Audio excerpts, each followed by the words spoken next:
Emostel. Yeah, you're welcome to this video. So in this video, we are going to be discussing the geometric progression or the geometric sequence. Progression and sequence, they mean the same thing. All right. So now, for geometric progression, in arithmetic progression, we talked about some things incrementing by some kind of common difference or common addition, okay? But then in the case of geometric progression, the incrementation or the progression occurs geometrically, that is, occurs by multiplication, like by a multiple of a number. So in this case now, we don't talk about the common difference, but rather we talk about common ratio, because the numbers, the progression occurs in terms of multiples instead of in terms of addition in its own case.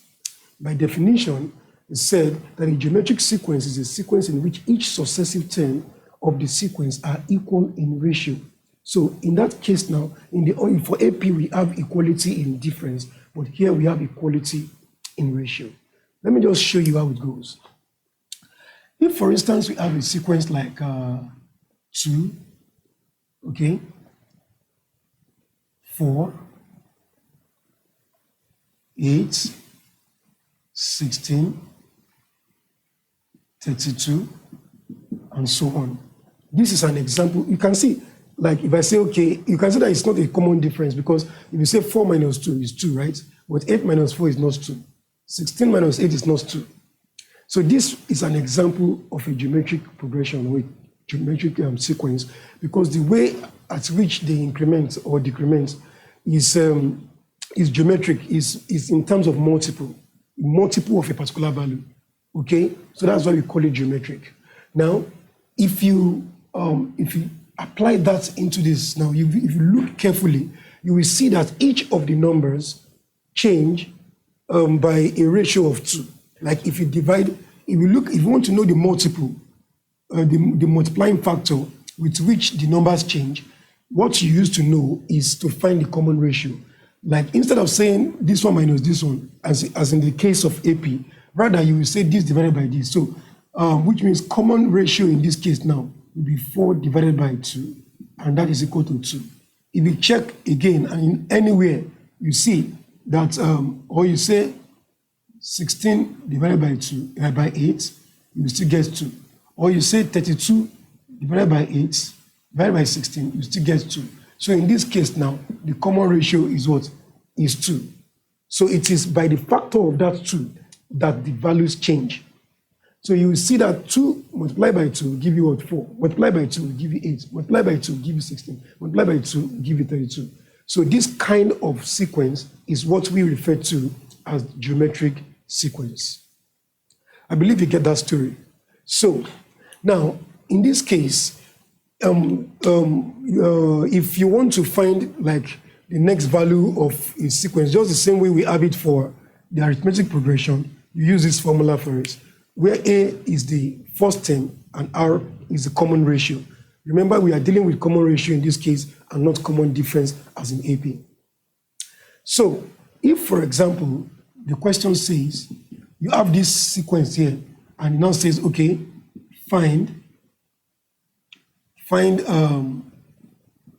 the sixth term. Let me just say find the sixth term. You know, we already know what the sixth term will be. I would just always want to use a predictable answer so that you can use it to verify the correctness of the formula and the process, okay? So we know that if we continue that way, the next one definitely is going to be 34 or 64. Do you understand? Pardon me. It's going to be 64. So then let's see if we are going to get 64 by finding the sixth term here. So to find the sixth term, okay, which means we are looking for n is going to be 6 in this case. We already know that un is equal to what? A, then r, n minus 1. Okay, so as we know that un is equal to ar n minus 1, then it means u6, if we are looking for the sixth term, will be the first term, which is 2, multiplied by the next one, the common ratio which we already knew from this stuff to be 2, okay? Then n minus 1. This dots means multiplication. Okay, so you have u6 will therefore be 2 multiplied by, you need to first resolve, sorry, this one is now 6. So you need to first resolve this part. So that will be 6 minus 1 is 5. Okay, so u6 will be 2 multiplied by 2 raised to the power 5. 2 raised to the power 5 is 32. That's 2 times 2, 4. 4 times 2, 8. That's 3 already. Then 8 times 4. 8 times 2, 16. Then 16 times 2 is 32. So 2 raised to the power 5 is 32. You now have the 32 here. So 32 multiplies this. So we have u6 is going to be equal to 64, which is something we already knew that it would be. So that is the formula for finding the nth term of a geometric progression. There are some more complex questions that relate to this. More complex questions relating to this. Okay? But just we don't have all the time on our side, but we have those questions in the handout I gave you. Relate with them. Just try to see what I did to solve them, and then you understand better. All right? So, but for the sake of this lesson, let's just quickly, maybe we should just quickly play with one more question.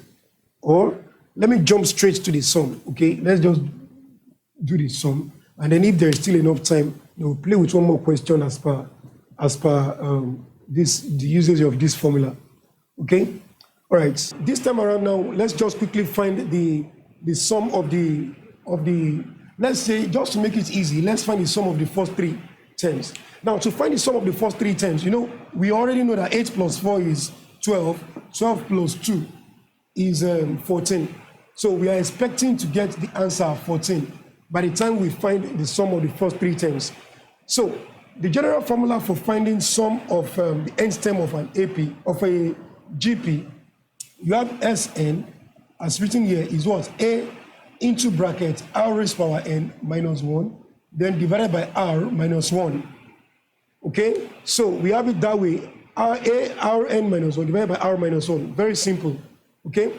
Please mind you, this r is the only one carrying the power. This minus 1 is minus 1 on the floor, like minus 1.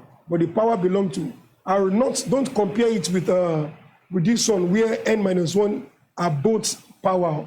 No, in this case, only n is, r is carrying only n, then this minus 1 is like a floor minus 1 on the same ground with r. Okay, so don't make the mistake, then divide by that, divide by r minus 1. So if you do that now, since we already know that our a, which is the first term, is 2, so you have it that's what? A first term, which is 2, then r, the common ratio, which also 2, raised to power n, which is the nth term. Like we are looking for the sum of the first 3 terms. So our n is going to be 3. So our nth term is 3. Then we have this one as what? As 3. Then minus 1 on the floor. Then divided by common ratio 2 minus 1. So at the end of the day, we have 2. So 2 raised to power 3 is 8. That's 2 times 2 times 2 is 8. Then minus 1 divided by 1. So we have 2. 8 minus 1 is 7. Then divided by 1. And then 2 times 7 is what? It's 14. So S3 is 14. Just as we expected. And that is how to find the sum of the nth term of a GP. Clear? Good. So let's just play with one more question. Let's play with one more question. So we've known how to find the sum, we've known how to find the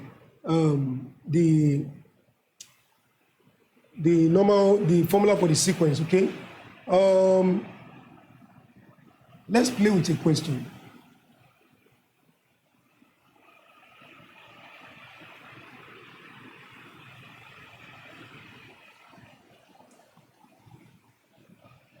In this case now, we want to assume that we do not know, we don't know what the first and the common ratio is. We don't know what it is. We want to assume we don't know what it is. So let's see how to solve it. All right. Let's say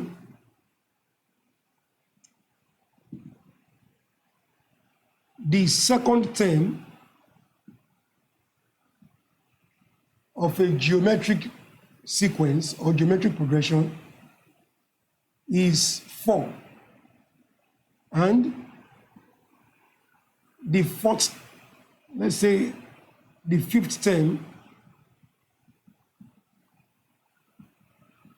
is 32. Find the value of the third term. Find the value of the third term, okay? So, to solve this question, we know that that's the second term, that's U2, all right? We know that U2 is equal to 4, and then U5, which is the fifth term, is equal to 32, all right? So without anybody telling us, we know the formula. The formula says that UN is equal to what? ARN minus 1. AR raised to power n minus 1, okay? So in that case, it means U2 will be equal to what? So if we know that UN is equal to ARN minus 1, so if we apply it here, it means U2, like this now, U2 will be therefore equal to A, we don't know it, the common ratio, we don't know it, but n minus 1, that's 2 minus 1, then this one will be U5, okay? U5 will now be A, which you don't know, R, which you don't know, but this case is what? 5 minus 1, okay? So we have it as what? We have these two, that's ARN minus 1. Since we already know that U2 is equal to 4, equate this one to 4. And since you already know that U5 is equal to 32, equate this one to 32. Okay? Now, so in that case, you're going to have AR, 2 minus 1 is 1, is equal to 4. AR raised to power 1 is the same thing as AR. Okay? And then let's take this as our equation 1. And then A repeated, R repeated, 5 minus 1. 5 minus 1 is 4. AR raised to power 4 is what? Is 32. So we regard this as our equation 2. Okay? So we take that as our equation 2. Now, to find the value, to proceed, we are going to carry out some mathematical stuff here.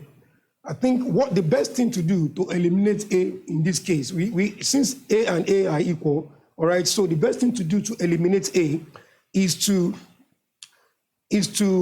bring about a sort of division, okay? You can just say, you can divide equation 2 by equation 1. You can divide equation 2 by equation 1, so you can get rid of that A. Say divide equation 2 by equation 1 to get rid of that A. So we are going to be having something like this. AR raised to power 4 divided by AR is equal to 32 divided by 4. Okay? So AR raised to power 4 divided by AR, then is equal to 32 divided by 4. So their answers we divide, and their this thing too we divide too. Okay, so we have this divided by this. Okay, how many 4 can go here? 1. How many 4 can we see in 32? That should be 6 times 4, 24. So, okay, if it, my brain is not calculating well, please pardon me. 2 here to 2 here give us 16, and then 2 here to give us 8. So that is actually 8, not 7. I wanted to say 7 before, I have to verify. Pity me. Okay, so we have this, and then applying the law of indices. The law of indices makes us to understand that x raised to power A divided by x raised to power, if you say x raised to power B divided by x raised to power A, the answer is equal to x raised to power B minus A, according to law of indices, which means that when we have the same base, and then they are carrying probably different power, and they are dividing, the answer is the common base. Then since this division, their powers will subtract. Okay, so which means if we say 5 raised to power, if we say x raised to power 5 divided by x raised to power 2, the answer is x raised to power 5 minus 2, and that will give you x raised to power 3. Even though you want to do it the long way, x raised to power 5 means x times x times x times x times x 5 times divided by x in 3 places, right? So if 3 goes and then 3 cancels 3x here, how many x remain? 2. You see that? So which is 5 minus 5 minus 2 is 3. So okay, I think I cancelled. I was supposed to divide by 2x's. 2x's to be remaining 3x's. So that's the same way it goes here too. If you want to do r raised to power 4 divided by r raised to power 1, it's going to give you r raised to power 4 minus 1 according to the law of indices. Or let's say r raised to power 3. Let me just go straight to the point. So we have r raised to power 4 and being divided by 1 r. So if you even cut, it will take 1 out of the 4 r's. It will remain 3 r's. So that's r raised to power 3. Then it's equal to 32 divided by 4 is 8. So then at the end of the day, r is going to be equal to the cube root of 8. That is when you send the power to the other side. So r will be equal to the cube root of 8. If you don't want to do it like that, there's another way. Another way is that you say r raised to power 3. You know, h2 can be formed, can form, h2 has a power of 3, which is 2, so 2 raised to power 3.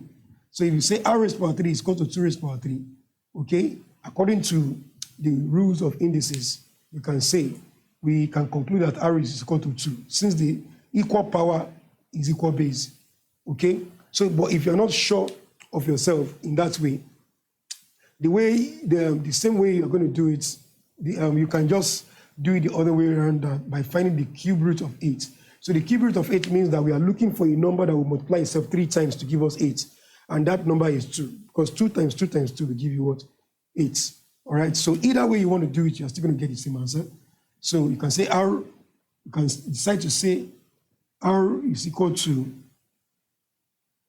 r equals the cube root of 8, and then that will give you 2, because cube root of 8 means we are looking for a number that will multiply itself 3 times to give us 8. Square root of 8 means we are looking for a number that will multiply itself twice to give us 8, which doesn't exist anyway. So we have 2 as the answer. Otherwise, you can say r cube is equal to 8 cube. So therefore, r is equal to what? 2 cube. That's 8. Then you can say therefore r is equal to 2. So anyhow you want to do it, we have been able to find the value of the common ratio successfully. Now the next agenda is to find the value of the first term. So to find the value of the first term, okay, we will slot this value r equals to 2. We return it into one of these two equations. So let's choose equation 1. ar raised to power, ar is equal to 4. That's equation 1. Now that we have known that our r is 2, just say a multiplied by 2 is equal to 4, right? So which means 2a equals 4, right? So a will be equal to 4 divided by 2, and a will be equal to 2. So we have been able to find the value of a as well. So now that you know the value of a and you know the value of r, you now apply the general formula, this one, to get any other thing else that they ask you to find. Now, in this case, the question says you should find the value of the third term. So you know that the value of any term is equal to what? The first term multiplied by the common ratio, then raised to power the term itself that you are looking for minus 1. So therefore, since the question says we should find the third term, you just say u3 is equal to a, which is 2, then multiply by the common ratio r, which you have already gotten as 2, then the 3 minus 1. So you have 2 multiplied by 2. 3 minus 1 is 2. So we have 2 times 2 raised to power 2 is 4. So 2 times 4 is what? 8. This dot means multiplication, mind you. So u3 is equal to 8 as the question demands, which is very true. The first one is 2, the second one is 4, the third one is what? Is 8. I always use an example that we can relate with so that when we are getting our answer, we can always confirm. And so, well, that marks the end of this class. Remember that you should learn, understand, practice, and therefore, you definitely excel. All right. See you next time. Bye.